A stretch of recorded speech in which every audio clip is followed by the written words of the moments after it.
Morning everybody, how are you? Fine, okay. तो चलो आज हमारा जो स्पेरिकली सिमेट्रिक चार्ज डिस्ट्रीब्यूशन का जो हमारा सेकंड वीडियो आज शुरू होने जा रहा है। तो लास्ट वीडियो में मैं थ्री टाइप का मैंने स्पेरिकली चार्ज डिस्ट्रीब्यूशन का डिस्कशन किया था। Electric field intensity, electric potential and electric potential energy का एक्सप्रेशन हम निकाले थे। लेकिन आज का डिस्कशन हमारा uniformly distributed spherically symmetric charge distribution के लिए हम इलेक्ट्रिक फील्ड इंटेंसिटी निकालेंगे outside, on the surface, inside, and electric potential भी outside the surface, on the surface and inside the surface निकालेंगे।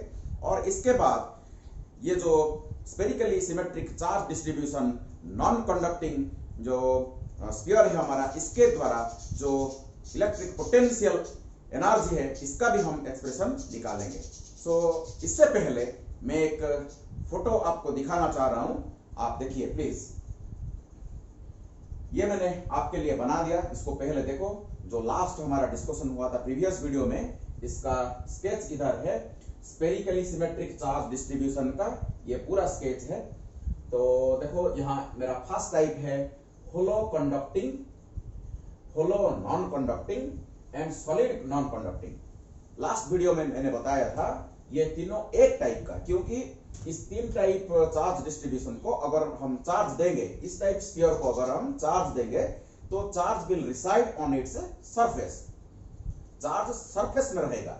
इसीलिए ये तीनों कॉमन बन जाते हैं। इन तीनों के लिए जो डेरिवेशन है, जो एक्सप्रेशन है, सेम बनते हैं। तो हम काल निकाले थे for outside surface it is K Q divide by R square and on the surface it is K Q divide by capital R square, where R is the radius of the sphere and E inside is equal to 0। इस तीनों के अंदर जो space है इसके लिए electric field will be 0। लेकिन जो पोटेंशियल का एक्सप्रेशन हम निकाले थे, V out is equal to K Q divided by R, V surface K Q divided by capital R, and V inside is equal to not 0, it is K Q divided by capital R, which is constant throughout the space inside the sphere. It is constant. Okay, as potential is constant inside the solid sphere, that is why E is equal to 0. Because E is equal to minus dV divided by dr. As potential is constant all around inside the sphere, so potential difference between 2 points inside is 0. That is why electric field is 0. And I have plotted, you can see the graph between your distance and electric field. This is the graph. You can see from center up to surface, the electric field is 0, E inside is 0. It is denoted by the red line. It is, see, this is the red line which touches the 0 level. So E inside is equal to 0, and just on the surface drastically it increases to KQ divided by R square, and outside it is inversely proportional to R square, because a spherically charged distribution in these three cases they behave like a point charge. That means the total charge of the body is supposed to be concentrated at its center. So that is why for outside point is inversely proportional to R square, just like a point charge. And this is the variation of potential with the distance R. This is the variation of potential with R. So from center to surface, it is constant, it is KQ divided by R. Okay, so it is constant up to your surface, KQ divided by R, and after that it behaves like a point charge. That's why V is inversely proportional to R, just like for point charge. And we have calculated the potential energy which is spread all around the spherically charged distribution from R to infinity. Because electric field inside the surface is 0, that's why energy, electric potential energy inside the surface will be 0, and the energy actually spread from R to infinity. जहां field है उधर electric potential energy, जिसको हम self energy भी कहते हैं, वो spread होकर रहेगा। और आज जो हम डिस्कशन करेंगे इस वीडियो में, वो होगा मेरा fourth case, that is solid non conducting sphere. Solid non conducting sphere in which the charge is uniformly distributed. Okay, and these expressions will be derived today. आज हम ये सब डेरिवेशन डिराइव करेंगे, आगे इसको देख लेते हैं। ये solid non conducting sphere B, ये solid non conducting sphere B outside point के लिए ये पॉइंट चार्ज की तरह बिहेव करेगा। सो इधर देखो ई आउट जितना है, इधर भी ई आउट उतना ही आना चाहिए, ई सरफेस भी उतना आना चाहिए। लेकिन इनसाइड पॉइंट के लिए यहाँ जीरो, लेकिन यहाँ जीरो नहीं है, यहाँ rho R divide by 3 epsilon naught in terms of volume charge density, and in terms of charge Q it is KQR divide by RQ। ये हम निकालेंगे। ओके, और हम देखेंगे आउटसाइड पॉइंट के लिए पोटेंशियल भी देखो सेम है, सरफेस के लिए भी सेम है, लेकिन inside it is different. Inside it is different. Okay, so the graph is shown, you can see for inside point electric field intensity is directly proportional to R. For inside point up to surface it is directly proportional to R, that's why it is linearly increases up to surface, and its maximum value is KQ by R square for the surface. Then for outside point it behaves like a point charge, that's why the variation of E is inversely proportional to R square, just like this one. Same, but for outside point it is same, but for inside point here it is 0, but it linearly increases from center to surface. Okay, so you can see the variation of potential with respect to R. So for inside point it decreases like this, it decreases like this, and at the center it is 3 by 2 KQ by R, and just on the surface it is KQ divided by R. That means at the center the value is 3 by 2 times the surface value. Surface के ऊपर जितना potential होगा centre में इसका 1.5 गुना 1.5 times, देखो 3 by 2 times that of the value of surface. So surface में KQ by R, centre में 3 by 2 KQ by R, 1.5 times, 3 by 2 times, 1.5 गुना ज्यादा सेंटर में। Okay, so gradually decreases up to surface. Okay, so after that it behaves like a point charge. For outside point it is V is inversely proportional to R. Then clear, just like over here you see same, it is same for outside point, and you can see here there is a shape of convexity over here, and outside it is a shape of concavity. So जहां convexity से concavity change होता है graph, तो इस point को बोलते हैं point of inflection. So surface में इसका पॉइंट ऑफ इन्फ्लेक्शन आता है। क्लियर, और हम आज निकालेंगे electric potential energy for the solid non conducting uniformly charge distribution के लिए U will be equal to 3 by 5 KQ square divided by R, and out of this total energy of the system outside the surface to KQ square divided by 2R will be KQ square divided by 2R from R to infinity, just like this. You see same, but the rest amount KQ square divided by 10R will be inside the surface. Sphere के अंदर इतना potential energy रहेगा 0 to R तक, और R से infinity तक वही KQ square divided by 2R. सो इस स्केच को, ये जो मैंने बनाया आपके लिए, इसको अच्छी तरह देखो, इसको समझो। ये ऑलरेडी मेरा जो पहला वीडियो था E, V एंड U के लिए, इसको देखो, और आज ये सब हम डिस्कशन करेंगे। ठीक है, जो वीडियो कंटिन्यू करेंगे, इसको मैं निकाल देता हूं।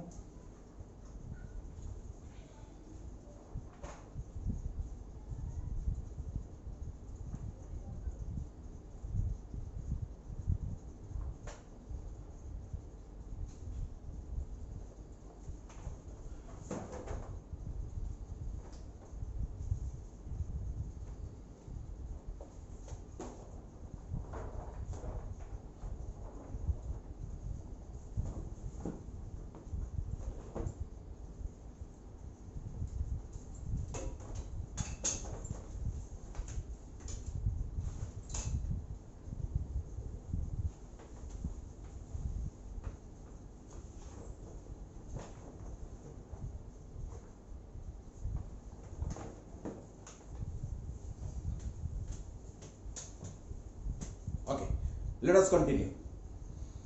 सो हमारा लास्ट वीडियो में ये जो डेरिवेशन हुआ था solid conducting, hollow conducting and hollow non conducting के लिए, ये मेरा एक्सप्रेशंस इधर है। और आज हम सॉलिड नॉन कंडक्टिंग स्फीयर के लिए ये सब फिर से डेरिवेशन करेंगे। सॉलिड नॉन कंडक्टिंग के लिए फिर से ये डेरिवेशन करेंगे। u का वैल्यू हमको चाहिए और v इनसाइड भी चाहिए और v सरफेस का भी वैल्यू चाहिए और v आउट का भी वैल्यू चाहिए और e इनसाइड चाहिए और e सरफेस चाहिए और e आउटसाइड चाहिए। ओके, ये दोनों तो देखो, ये जो आउटसाइड पॉइंट के लिए तो ये वैसे ही आएगा कि q divide by R square, ये भी k q divide by R square, इधर भी देखो k q divide by R, इधर भी k q divide by R. ये चारों तो ऑब्वियस है because for outside point the spherical distribution will behave like a point charge. Okay, तो अभी हम E इनसाइड निकालेंगे और V इनसाइड निकालेंगे और पोटेंशियल एनर्जी का एक्सप्रेशन भी निकालेंगे। और ये जो कंफर्मेशन के लिए, चलो इसको भी कंफर्म कर देते हैं, देखो आता है कि नहीं। देखो तो ये मेरा डिस्ट्रीब्यूशन है। ओके, तो यहां इसको the charge is uniformly distributed, you see the charge is uniformly distributed, its center O, its radius R. Okay, so here is a point, at this point this is my P point, I want E out। तो कैसे मैंने निकाला था याद करो। सो E निकालने के लिए हम क्या कर रहे थे, एक गॉसियन सरफेस हम ले रहे थे। ये मेरा गॉसियन सरफेस, ये मेरा स्फेरिकल गॉसियन सरफेस। ओके, इस स्फेरिकल गॉसियन सरफेस के लिए हम अप्लाई करेंगे Gauss's law. So using Gauss's law, integration over closed surface E out dot ds is equal to q in divide by epsilon not. ये हमारा Gauss's law है। चलो apply करते हैं। यू सी यहां एक छोटा सा सरफेस कंसीडर करते हैं। It is outward normal ds, closed surface के लिए एरिया वेक्टर किधर होता है, आउटवर्ड नॉर्मल होता है। And E out is also towards right because it is positive charge, so electric field is away from the positive charge. So you can see over here theta is equal to 0 degree, तो cos theta must be equal to 1। So इसको अगर हम open करेंगे तो E out times ds integration over closed surface. देखो E out ये constant quantity है, it is a symmetric body, so distance r for each and every point on the spherical Gaussian surface. Spherical Gaussian surface की हर point में electric field intensity का value constant है, मैं इसको बाहर ले सकता हूं। सो cos theta becomes 1, E ds cos theta, so cos theta becomes 1, so is equal to q in। You see inside this Gaussian surface the total charge enclosed is the charge which is given to this solid non-conducting sphere, so it is q in is equal to q divided by epsilon naught। So this implies E out, this is your 4 pi r square। Tell me, so this radius is r, so Gaussian surface का हमारा जो surface area कितना होगा, 4 pi r square, so is equal to q divided by epsilon naught। so this implies E out is equal to 1 divided 4 pi epsilon r square को उधर ले जाएंगे तो 4 pi epsilon naught q divided by r square। you can see इसको हम ऐसे लिख सकते हैं, तो E out is equal to, इसको अगर k लिखेंगे तो k q divided by r square देख सकते हैं। वही E out is equal to k q divided by r square। सो पहले से हम एंटिसिपेट किए थे कि आंसर ऐसे ही आएगा, क्योंकि कोई भी स्पेरिकली चार्ज डिस्ट्रीब्यूशन के लिए जो टोटल चार्ज इसको दिया जाता है, it behaves as if the total charge is concentrated at its centre, it is for outside point, it is for outside point. अगर सरफेस की बात करें, सरफेस के ऊपर कितना होगा, तो इस आर को जब हम कैपिटल आर कर देंगे, सरफेस के ऊपर देखो R is equal to R, surface के ऊपर R is equal to R हो जाएगा। तो जस्ट ये जो सरफेस जो हमारा है, इसके थोड़ा सा ऊपर हम गॉसियन सरफेस ले जाएंगे, यहां गॉसियन सरफेस ले जाएंगे, पूरा close to our surface, just ऊपर, तो R is equal to R हो जाएगा। तो ये मेरा क्या हो जाएगा, आर स्क्वायर हो जाएगा, तो ये भी मेरा आर स्क्वायर हो जाएगा और ये भी मेरा आर स्क्वायर हो जाएगा। ये हो जाएगा मेरा E surface, E surface, E surface, E surface, E surface. So E surface के लिए K Q by R square, you can see over here. ये भी हम पहले एंटिसिपेट कर चुके हैं, ऐसे ही होगा करके। चलो, तो सरफेस के लिए तो ऑब्वियस था। चलो आगे बढ़ते हैं, इनसाइड निकालते हैं। सो यू सी इनसाइड कैसे निकालेंगे।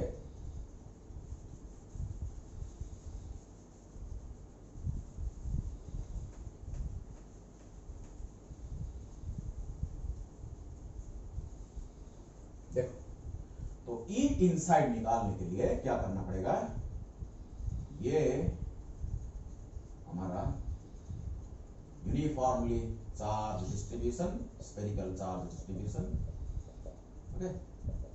तो टोटल चार्ज इसको क्यू दिया गया, बताओ, let total charge is equal to Q, Q charge is given to this body which is uniformly distributed inside the all around the body, okay, in the total volume. So total volume बताओ, total volume is equal to, इसका अगर radius होगा, इसका अगर radius r होगा, तो 4/3 pi r cube. तो 4/3 pi r cube volume में क्यू चार्ज होगा। Total volume 4/3 pi r cube, इस वॉल्यूम में क्यू चार्ज है। तो बताओ यूनिट वॉल्यूम में कितना चार्ज होगा। सो इसको हम बोलते हैं volume charge density. So volume charge density, so volume charge density rho is equal to charge for unit volume 4/3 pi R cube. इसको हम रखते हैं, rho is equal to this much. देखो, हमको क्या चाहिए, हमको चाहिए इस इनसाइड पॉइंट में, यहां एक पॉइंट है P which is at a distance R from the center O, इधर हमको चाहिए what is electric field, E inside क्या है, इसको चाहिए। तो हम काम करते हैं, यहां एक गॉसियन सरफेस तैयार करते हैं हैविंग रेडियस R। तो फिर से इस गॉसियन सरफेस, ये भी मेरा spherical Gaussian surface, spherical Gaussian surface. So where E is equal to E in. Now applying Gauss's law, integration over closed surface, E in dot ds is equal to Q in divided by epsilon naught. So this is my Gauss's law. Okay, चलो आगे बढ़ते हैं। So similarly देखो, यहां अगर हम एक छोटा सा एरिया कंसीडर करेंगे, तो ds का डायरेक्शन जिधर होगा, हमारा E in का डायरेक्शन उधर होगा। तो theta is equal to again 0 degree, so cos theta is equal to 1। So E in ds cos 0 becomes 1। Okay, तो E in कांस्टेंट है, इसको बाहर लेते हैं, मैं एक दो स्टेप स्किप कर रहा हूं। सो I E in integration over ds is equal to Q in divided by epsilon naught. So this implies E in, बताओ ये जो एरिया कितना है, इसका रेडियस R है, तो सरफेस एरिया कितना होना चाहिए, तो 4 पाई R square Q in divide by epsilon naught। इधर देखो Q in, जो पहले दो केसेस थे, पहले केसेस में total charge, the total charge of the body was inside the Gaussian surface, but you see हमारा गॉसियन सरफेस ये है, कुछ चार्ज बाहर भी है, देखो कुछ चार्ज बाहर भी है, because the total charge is uniformly distributed inside the whole volume.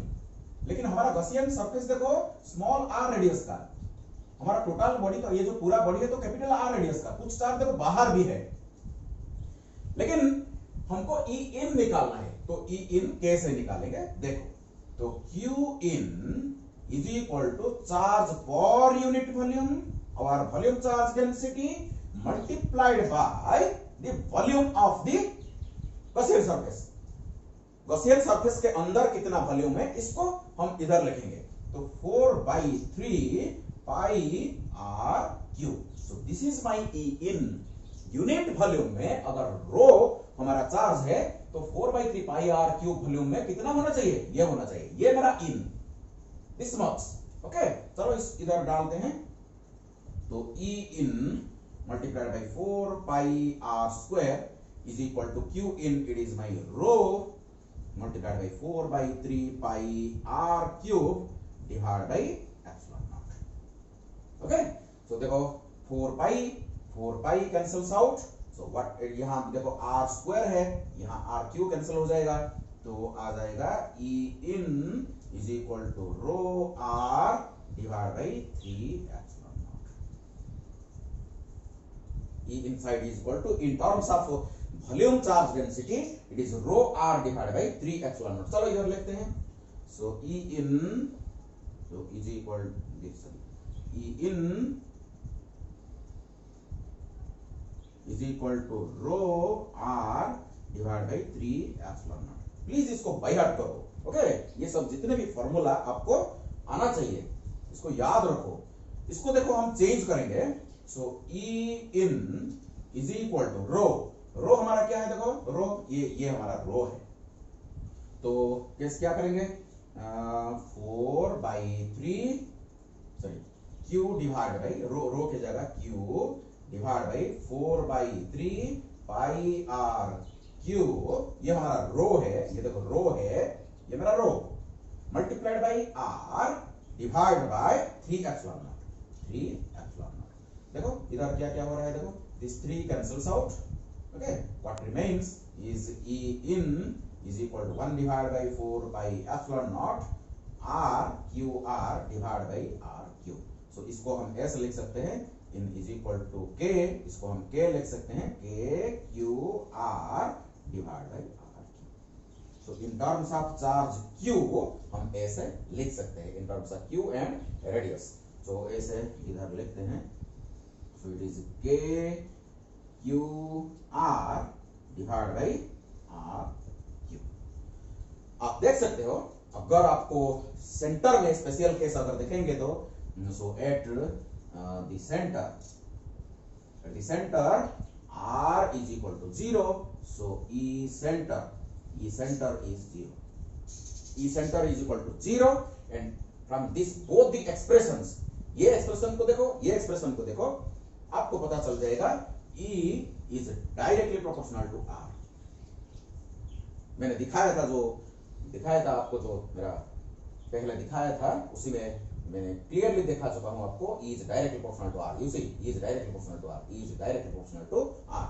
ये सब जितना भी डिस्कशन हमारा हुआ इसको ग्राफिकली मैं आपको समझाता हूं, तो ग्राफ को अगर अच्छी तरह समझ में आ गए तो कंसेप्ट भी मजबूत हो जाएगा। देखो इसको दिखाते हैं ग्राफ में,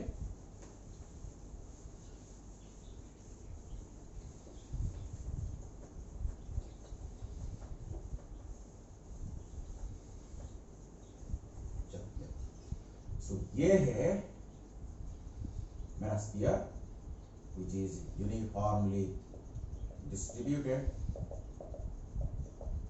with volume charge density row.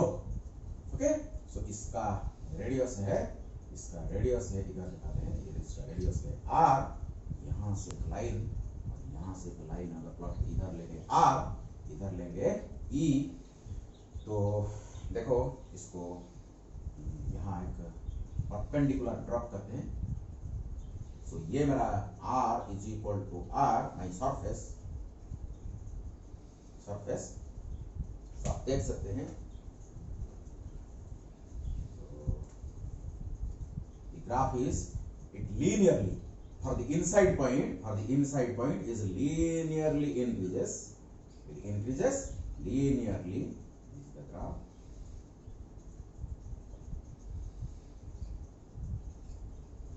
Yeah, linearly increases. That means E is directly proportional to R. Is directly proportional to R inside. This is my inside. Okay, up to surface. Up to surface it is directly proportional to R. But outside, you see outside, it is K. surface में कितना देखो, surface में देखो इसका value कितना हो जाता है. So E surface is equal to KQ divided by R square. Surface का वैल्यू देखो KQ divided by R square, and this is my maximum value. This is my maximum value. Okay, आप देख सकते हो इधर R अगर डालोगे, ये जो इनसाइड में R डालोगे तो KQ divided by R square भी हो जाएगा सरफेस के लिए. So हमारा ये जो एक्सप्रेशन बिल्कुल सही है. और आउटसाइड के लिए inversely proportional to R square. So E is inversely proportional to R square. Okay. So for inside point it increases linearly, and then for outside point it is inversely proportional to R square. So this is the graph. Surface में इसका value maximum है और फिर से decrease करता है. Clear to all of you? Okay, आगे बढ़ते हैं. पोटेंशियल का सब निकालते हैं. पोटेंशियल का बेटा let me raise this question.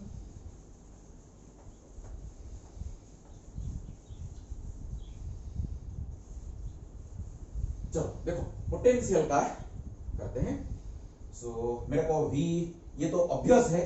Outside point के लिए ये तो सॉलिड नॉन कंडक्टिंग स्फीयर भी पॉइंट चार्ज की तरह बिहेव करता है. सो V आउट तो सेम होना चाहिए, V सरफेस भी देखो सेम होना चाहिए. V इन थोड़ा अलग होगा, इसको हम निकालेंगे, लेकिन इसको कंफर्म करते हैं.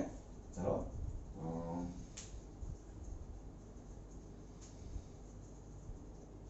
ये मेरा डिस्ट्रीब्यूशन ऑफ चार्ज, ये मेरा सेंटर है, और यहां से एक पॉइंट इधर है, यहाँ एक पॉइंट है P, which is my outside point. इसका चार्ज Q है, डेंसिटी रो है. ओके, वॉल्यूम चार्ज डेंसिटी रो है, सेंटर R, रेडियस R. लेकिन ये जो पूरा डिस्टेंस ये रेडियस R है, इसको इधर दिखाते हैं रेडियस R, और ये जो डिस्टेंस है स्मॉल r. तो हमको एक फॉर्मूला हमारा याद है जो पिछले वीडियो में हम यूज किए थे. VF minus VI is equal to negative of integration from RI to RF E dot dr. The line integral of electric field intensity from initial position to final position. इसका जो negative है वो होगा हमारा potential difference between two points. हम क्या करेंगे, एक यूनिट चार्ज को इन्फिनिटी में रखेंगे. इन्फिनिटी से यूनिट चार्ज को, जहां पोटेंशियल है हमारा जीरो, इन्फिनिटी में पोटेंशियल को हम जीरो मानते हैं, यहां से उठा के यहां तक लेके आएंगे. We will find out what is the work done, and that is nothing but your potential difference between infinity and this point, और this point and infinity. Okay, so यहां का पोटेंशियल अगर V है, जिसको हम बोलेंगे V आउट, आउटसाइड पॉइंट है, तो इसको यहां लिखते हैं V out minus V infinity is equal to minus of integration from infinity to R. So infinity से R तक हम लेके आएंगे, तो E out, okay, dr cos 0. Okay, उसी डायरेक्शन में हम लेके आएंगे तो cos 0 डिग्री हो जाएगा. तो ये हो गया हमारा V out, this becomes 0. Infinity पे पोटेंशियल 0 मानते हैं हम reference point. So minus E out देखो इन्फिनिटी से R, E आउट देखो E आउट कितना है, KQ divide by R square. कितना, KQ divide by R square लिखते हैं इधर. सो KQ divide by R square dr cos 0 becomes 1. तो चलो इसको इंटीग्रेट करते हैं. So V out is equal to minus KQ constant और 1 डिवाइड बाय R स्क्वायर का integration. So this implies V out is equal to minus KQ, इसका integration क्या है, minus 1 divide by R infinity से लेके R. This minus and minus becomes plus, directly इधर एक step skip करते हैं। ओके, तो चलो V out is equal to K Q 1 divided by r minus 1 divided by infinity. So this 1 divided by infinity is equal to 0. So this implies v out is equal to k q divided by r. So पहले देखो हम expect किए थे, पहले से मैं लिख रखा हूं, क्योंकि for outside point this spherically symmetric charge distribution behaves like a point charge, as if the total charge of the body is concentrated at its center. Point charge की तरह ये बिहेव करेगा। So clear. चलो, तो अगर surface के निकालेंगे, surface के लिए निकालेंगे, तो इसको क्या करेंगे, इस P पॉइंट को उठा के हम इधर सरफेस में लेके आ जाएंगे, तो ये हो जाएगा मेरा V सरफेस, ये हो जाएगा मेरा V सरफेस। तो इंटीग्रेशन कहां से कहां तक होगा, इंफिनिटी से R तक होगा, कैपिटल R। ओके, सरफेस के लिए ये जो डिस्टेंस सेंटर से क्या होगा, R होगा। तो इधर हम कर सकते हैं, इसको कर देंगे E सरफेस, इसको कर देंगे E सरफेस, ये हो जाएगा कैपिटल R। इधर ही मैं कर रहा हूं, देखो जो चेंज कर रहा हूं, ये सरफेस का हो गया, ये हो गया कैपिटल R, ये हो गया सरफेस का, ओके, ये भी हो गया सरफेस का, ये भी हो गया सरफेस का, और ये भी हो गया मेरा सरफेस का। तो देखो कैपिटल R तक इंटीग्रेट करेंगे, तो कैपिटल R तक इधर इंटीग्रेट करेंगे, तो ये कैपिटल R हो जाएगा, ये कैपिटल R हो जाएगा। देखो ये डेरिवेशन वेरी सिंपल डेरिवेशन। हम डायरेक्टली R की जगह कैपिटल R डाल सकते हैं, सब्स्टिट्यूट कर सकते हैं डायरेक्टली ये सरफेस का वैल्यू लाने के लिए। अभी देखो ट्विस्ट आ गया, ये जो इनसाइड के क्यू बाई आर था, सरफेस का वैल्यू जितना था, इनसाइड वैल्यू भी उतना ही था। ओके, लेकिन इधर थोड़ा अलग है। चलो इसको करते हैं, सरफेस से अंदर घुसेंगे। चलो हमारा पॉइंट अभी क्या किधर है, एक इनसाइड पॉइंट में, यहां देखो ये मेरा P है, यहां V इनसाइड मेरे को चाहिए। तो मैं क्या करूंगा, जस्ट सरफेस के जो अंदर एक पॉइंट है which is close to the surface, surface से पूरा आसपास, तो R से लेके यहां तक मैं शिफ्ट करूंगा। तो यहां हम कर सकते हैं डायरेक्टली, देखो ये मेरा V in हो जाएगा, V in, और कहां से हम लेके आ रहे हैं, V सरफेस से लेके आ रहे हैं। देखो V सरफेस जस्ट सरफेस से लेके आ रहे हैं हम इधर। सो ये भी इनफिनिट नहीं है, भी सरफेस से लेके आ रहे हैं। और कारण आपको पता है, ये जो ग्राफ अभी मैंने खींचा था इससे पहले, देखो देयर इज नो कंटिन्यूटी, ऐसे पूरा लीनियरली इंक्रीज करता है और डिक्रीज करता है आउटसाइड। इसीलिए मैं डिसकंटिन्यूटी को अवॉइड करने के लिए, इंटीग्रेशन को अवॉइड करने के लिए इधर लेके आ रहा हूं सरफेस से। सो देखो ये हो गया मेरा लेफ्ट साइड को, इसको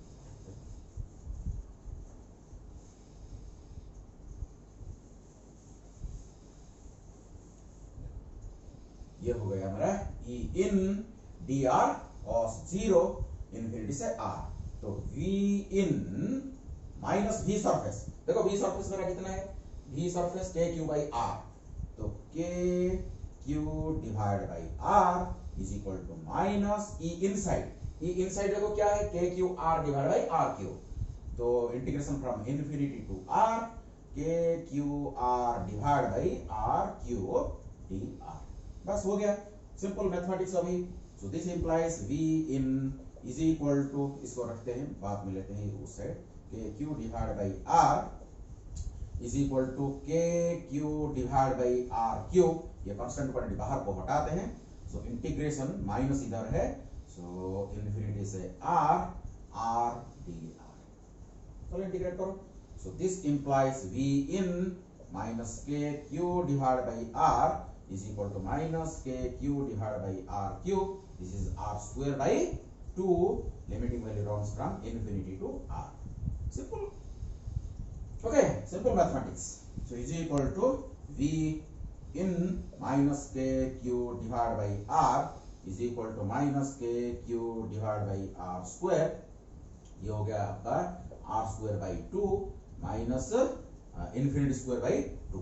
वो सॉरी ये इन्फिनिटी नहीं है ना, ये सरफेस से ले रहे हैं, surface means it is R से आर तक, ये थोड़ा सा चेंज है। सो आर से आर तक है ना, आर से आर तक, आर सरफेस से मैं ले रहा हूं इधर यहां तक। सो आर से आर तक, ओके, लिमिटिंग वैल्यू आर से आर तक, क्लियर। तो चलो बताओ अभी यार क्या होगा। So R square by 2 minus R square divide by 2। So integration का वैल्यू किधर होना चाहिए, सरफेस से मैं यहां तक ले रहा हूं। सो आर से आर तक, कैपिटल आर से स्मॉल आर तक मैं लेके आ रहा हूं। ये मेरा स्मॉल आर है और ये मेरा पूरा कैपिटल आर है। सो ये लिमिटिंग वैल्यू होगा, ठीक है। इनिशियल क्वेश्चन से फाइनल क्वेश्चन, इनिशियल क्वेश्चन मेरा कैपिटल आर, फाइनल क्वेश्चन मेरा स्मॉल आर इंटीग्रेशन। इसको थोड़ा सा इसको उधर लेते हैं, रीअरेंज करते हैं तो आपको मिल जाएगा। आप इसको थोड़ा कर दो मेरे लिए, तो ये आ जाएगा के cube divide by 2r cube 3r square minus r square, ये आ जाएगा आपके लिए।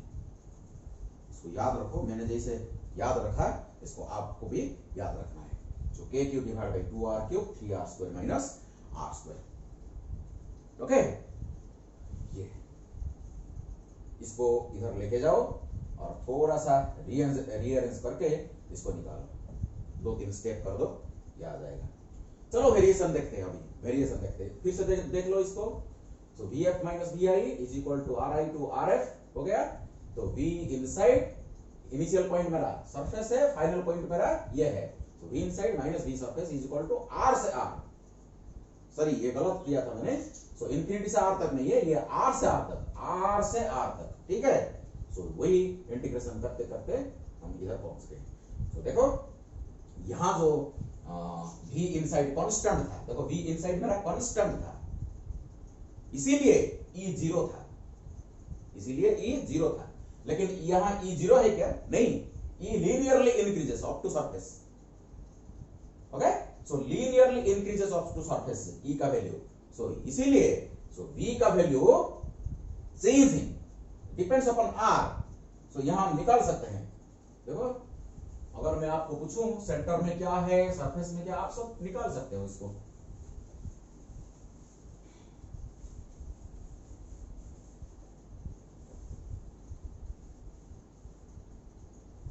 सो एक केस लेते हैं, फॉर द सेंटर और at the centre r is equal to 0। So at the center r is equal to 0, तो v center is equal to k cube divided by 2r cube, ये तो 0 हो गया, 3r square, so 3 by 2 k cube divided by r। But आप देख सकते हो, this is r, capital R, आप देख सकते हो ये k cube by r is the surface value, so this implies 3 by 2 times potential at the surface। So surface में जितना पोटेंशियल के क्यू बाई जो आर है, सेंटर में 1.5 गुना ज्यादा, 3/2 टाइम्स ज्यादा, 1.5 टाइम्स ज्यादा। सो इसको हम ग्राफिकली इधर दिखाते हैं, देखो ये मेरा स्फीयर है which is uniformly charged, okay. So इसको मैं मिटा दूं, V सेंटर इधर लिखते हैं, V इन आ गया।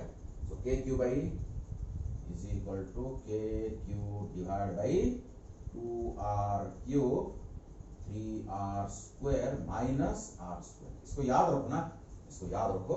और V centre is equal to 3/2 K, इसको so V centre is equal to 3/2 k q divided by r is equal to 3/2 times v surface, okay. सो अभी ग्राफ प्लॉट करते हैं। सो ये मेरा r है, यहां मेरा पोटेंशियल v है। सो सेंटर से देखो, ये मेरा सेंटर है, सेंटर से ग्राफ कैसे आएगा, देखो ये मेरा रेडियस है r, यहां से प्लॉट करते हैं। तो ये मेरा r is equal to r my surface. Red pen में इसको ग्राफ को दिखाते हैं। तो ये मेरा सेंटर का वैल्यू, सेंटर में कितना वैल्यू देखो, तो 3v centre is equal to 3/2 KQ divide by R is equal to 3/2 V surface. Surface में जितना वैल्यू इसका 1.5 गुना ज्यादा है, लेकिन ये डिक्रीज करेगा। देखो R इंक्रीज करेगा तो ये जो टर्म है डिक्रीज करेगा, इसलिए V इनसाइड डिक्रीज करता हुआ ऐसे डिक्रीज करेगा सरफेस तक, और इसके बाद आउटसाइड के लिए तो नॉर्मल जैसे कर रहा है, आउटसाइड के लिए ऐसे V इज इनवर्सली प्रोपोर्शनल टू R, लेकिन यहां थोड़ा अलग है। ये जो एक्सप्रेशन है बाहर के लिए, ये बाहर के लिए एक्सप्रेशन मेरा, और यहां सरफेस के लिए आप देख सकते हो, so V surface is equal to KQ divide by R। Okay, so this is the variation. So ये देखो कन्वेक्सिटी, ये मेरा देखो कनकेविटी, कनकेव शेप का है, ये कन्वेक्स शेप का है, कनकेविटी। सो जहां चेंज हो रहा है कन्वेक्सिटी से कनकेविटी, जहां चेंज हो रहा है उस पॉइंट को बोलते हैं point of inflection. Okay, so this is the variation of potential with R from centre up to infinity. Infinity में ये 0 हो जाएगा। ठीक है, क्लियर? देखो इसको, ग्राफ को देखो अच्छी तरह देखो, ये जो वैल्यू को पोटेंशियल का देखो और ये ग्राफ को देखो, क्लियर हो जाएगा। क्लियर, आगे बढ़ेंगे। सो बाकी रहा मेरा पोटेंशियल। मेरे को क्या अभी चाहिए, मेरे को पोटेंशियल एनर्जी का एक्सप्रेशन चाहिए। मेरे को पोटेंशियल एनर्जी का एक्सप्रेशन मेरे को चाहिए, तो कैसे निकालेंगे, आओ निकालते हैं। इसको मिटा दूं, चलो।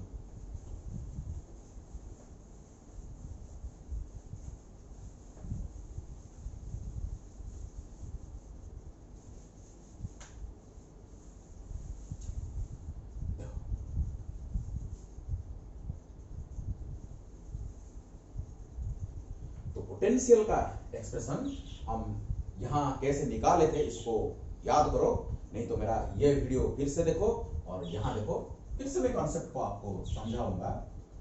और देखो ये मेरा पूरा स्फीयर है,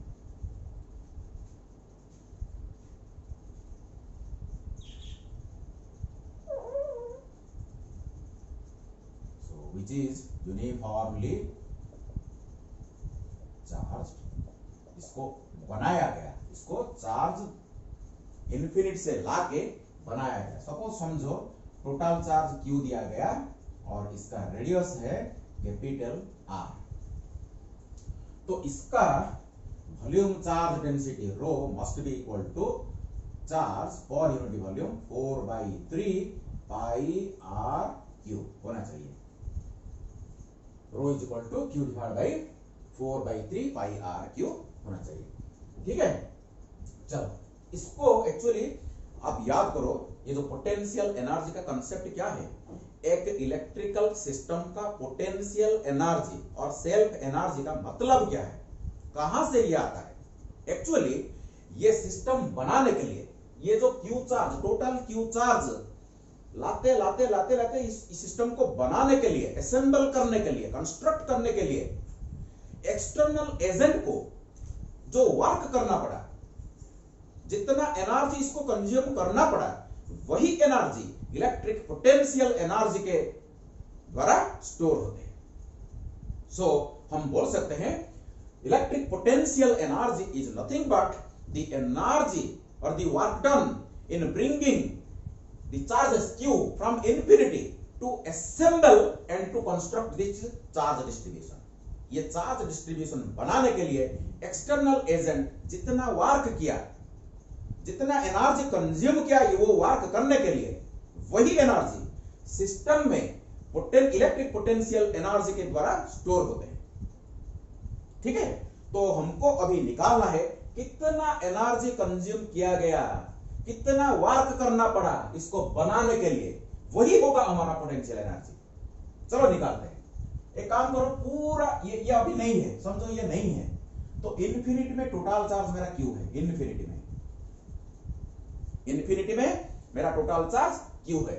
इसको लाते लाते ऐसे लाऊंगा, धीरे धीरे देखो, कुछ चार्ज लाया और कुछ चार्ज लाया और कुछ, चलो लेते आओ। At a particular instant of time, it is observed that the total charge stored is Q। ये धीरे धीरे बढ़ रहा है, हम लेके आ रहे हैं, टोटल Q चार्ज को हमको लाना है ऐसे बनाने के लिए, लेकिन हम धीरे धीरे ला रहे हैं। At a particular instant, it is observed that the Q charge is already brought or assembled।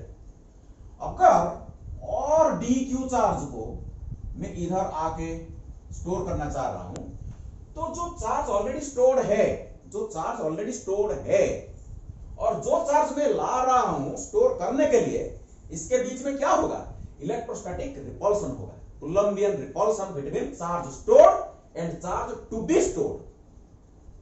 तो एक्सटर्नल एजेंट को क्या करना पड़ेगा? अभी वर्क करना पड़ेगा इस रिपल्सिव फोर्स की अगेंस्ट में।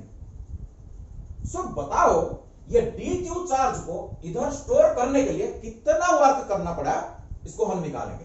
पहले इसका पोटेंशियल बताओ। इसका अगर रेडियस r है, स्मॉल r है, तो बताओ पोटेंशियल क्या है इसका? v is equal to k q divide by r, तो बताओ dw is equal to, dw is equal to v dq। ये dq चार्ज को स्टोर करने के लिए अगर इसका पोटेंशियल अभी v है, kq डिवाइड बाई r है, इस पोटेंशियल में इतना चार्ज स्टोर करने के लिए इतना वर्क करना पड़ा। v is equal to dw divide by dq, work done per unit charge.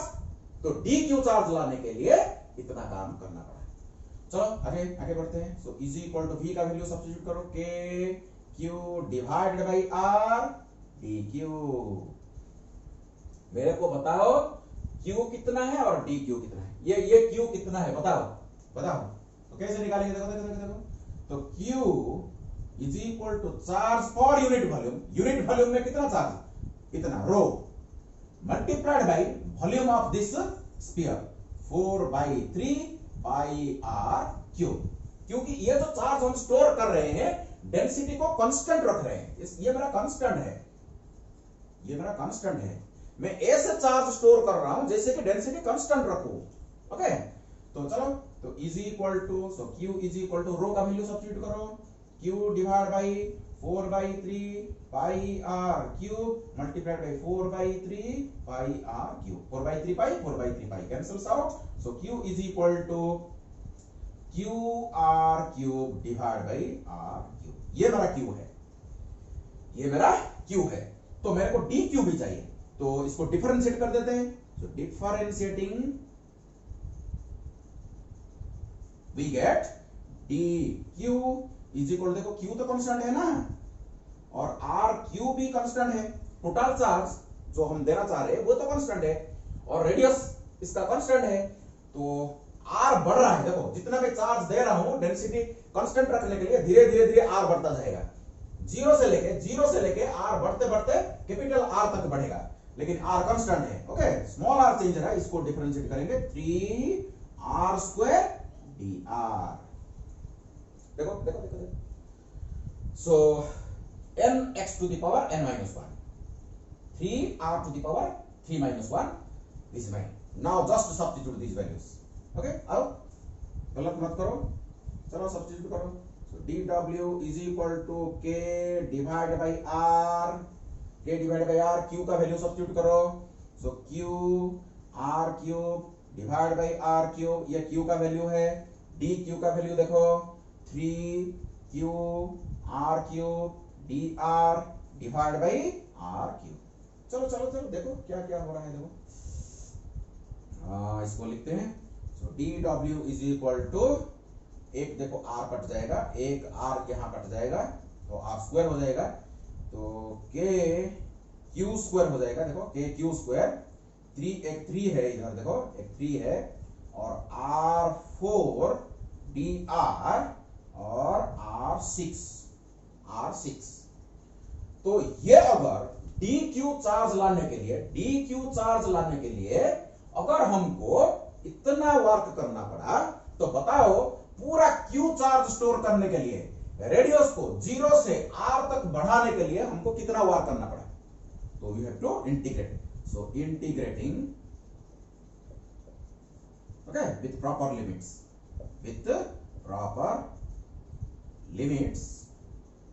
we get, so integration dw 3kq square divided by r6 r4 dr.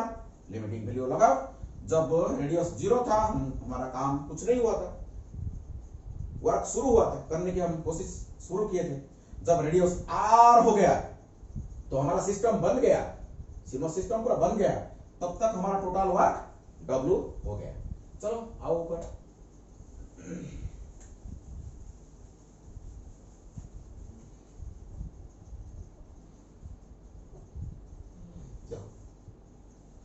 तो लेफ्ट साइड हो गया मेरा W is equal to 3kq square divide by r6, ये r5 divide by 5. 0 से limit 0 हो जाएगा, directly हम substitute कर रहे हैं, एक टर्म में स्किप कर रहा हूं. So r5 divide by 5. देखो W is equal to 3 divide by 5 kq square divide by r. जितना वर्क करना पड़ा एक्सटर्नल एजेंट को, यही वर्क करने के लिए जितना एनर्जी एक्सटर्नल एजेंट कंज्यूम किया, वही एनर्जी ये सिस्टम में इलेक्ट्रिक पोटेंशियल एनर्जी के द्वारा स्टोर होगा. ओके, ये हो जाएगा हमारा पोटेंशियल एनर्जी.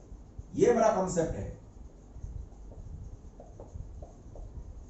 देखो ये टोटल एनर्जी पोटेंशियल एनर्जी के हमारा एक्सप्रेशन देखो निकल के आया 3 divide by 5 kq square divide by r. छोटा सा डिस्कशन के बाद इस वीडियो को हम क्लोज करेंगे.